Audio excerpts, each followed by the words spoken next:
한국인이 좋아하는 음식을 보면 맵거나 짠맛이 나는 자극적인 음식이 많죠. 이렇게 짠 음식을 많이 먹으면 위 건강에 해로운 것은 물론 위암이 발생할 가능성도 커지게 되는데요. 네, 전문가들은 짠 음식을 좋아하면 위암 검진을 미리 받아야 한다고 조언하는데요.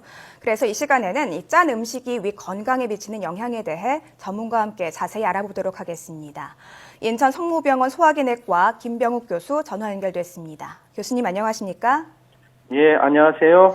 네, 뭐 보통 국이라든가 찌개를 한국인들이 많이 먹잖아요. 근데 네. 그렇다 보니까 맵거나 짠 그 자극적인 음식을 많이 먹게 되는데요. 먼저 이 한국인의 하루 평균 나트륨 섭취량 어느 정도로 나타나고 있는지 궁금한데요. 설명해 주시죠. 네.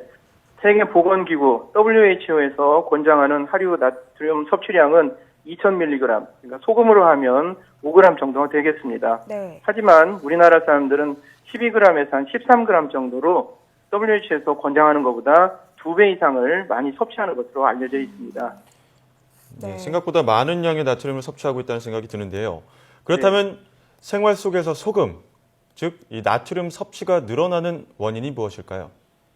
예, 우리나라의 음식 문화에서 찾아볼 수가 있을 것 같습니다. 우리나라 사람들은 찌개나 국과 같은 국물 음식을 많이 섭취하는데 네. 국물에는 여러 가지가 녹아있기 때문에 그다지 짜다고 느끼지 않더라도 생각보다 많은 양의 소금을 섭취하게 되겠습니다. 네. 또한 젓갈이라던가 장류와 같은 음식을 많이 섭취하기 때문으로 추측을 할 수 있겠습니다. 네, 뭐 국 없으면 밥을 못 먹는다 이런 분들도 많이 계시잖아요. 그렇다면 이렇게 맵고 짠 자극적인 음식이 구체적으로 우리의 위 건강에는 어떤 영향을 미치는지도 궁금한데요. 예, 소금 섭취량이 늘어나게 되면 위의 만성위염 진행이 빨라지게 되겠습니다.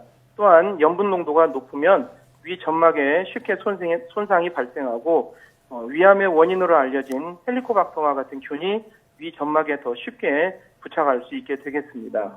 그래서 네, 여러 가지 질환을 일으킬 수가 있게 되겠습니다. 어쨌든 위 점막이 손상되면서 다양한 질환으로 이어지거나 발전될 가능성이 있는 것 같은데요. 예. 특히 요즘과 같은 연말연시에는 술자리가 잦은데 이렇게 짠 음식을 술과 함께 먹으면 위 건강에 더 해롭지 않을까요? 예, 맞습니다. 동물 실험 등에서 보면 알코올 농도가 20% 이상으로 높은 경우에는 위 점막에 직접 손상을 주게 됩니다.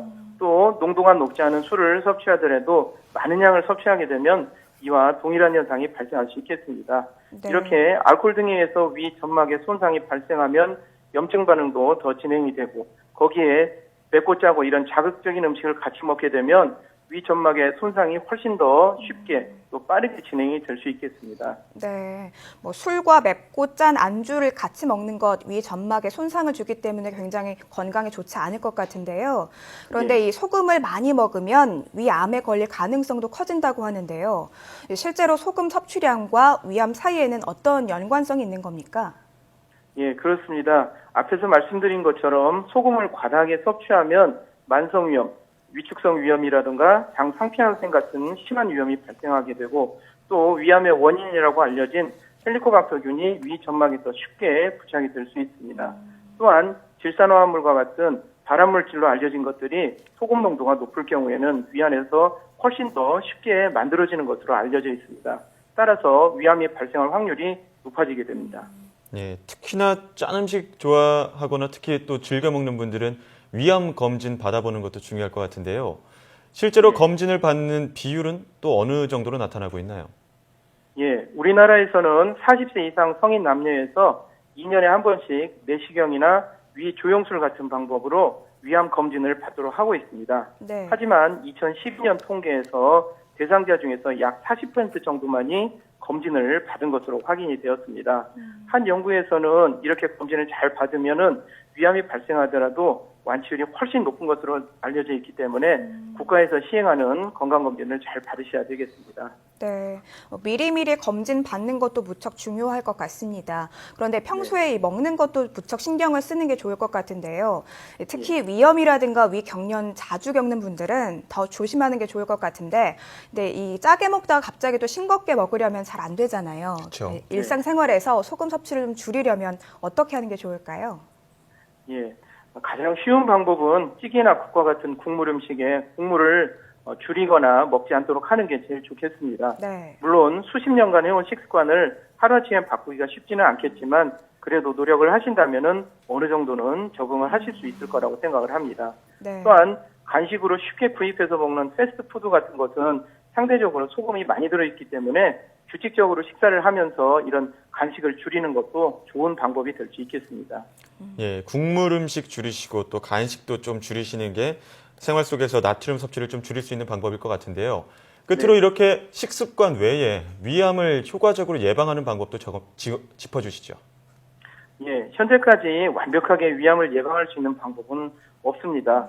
방금 말씀드린 것처럼 소금 섭취량을 줄이도록 노력을 하고 또 헬리코박터균이 위암을 유발하는지 아직 명확하지는 않지만 이 일부에서는 헬리코박터균 치료가 도움이 될 수 있다고 알려져 있기 때문에 혹시 헬리코박터균 양성으로 판정되었다면 소화기내과 전문의하고 상의를 해서 헬리코박터균을 치료받는 것도 도움이 될 수 있겠습니다.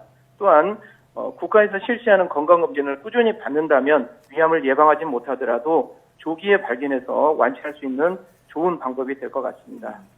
예, 건강검진 주기적으로 받으시고 또 요즘에 겨울이라고 운동 부족하신 분들 많은데 운동하시면 또 위 건강에도 좋지 않을까라는 생각도 듭니다. 지금까지 인천 성모병원 소화기내과 김병욱 교수와 함께 이야기 나눴습니다. 교수님, 오늘 말씀 잘 들었습니다. 예, 감사합니다. 네, 방금 말씀드린 대로 조기 검진뿐만 아니라 평소 식습관과 생활 습관을 잘 관리하는 게 암 예방의 필수 요소인 것 같습니다. 네, 맞습니다. 이 채소라든가 과일, 우유 등은 이 나트륨 배출을 돕는다고 하니까요. 자주 드시고요. 아까 말씀해 주신 것처럼 국물 요리는 최소로 적게 드시는 게 좋을 것 같습니다.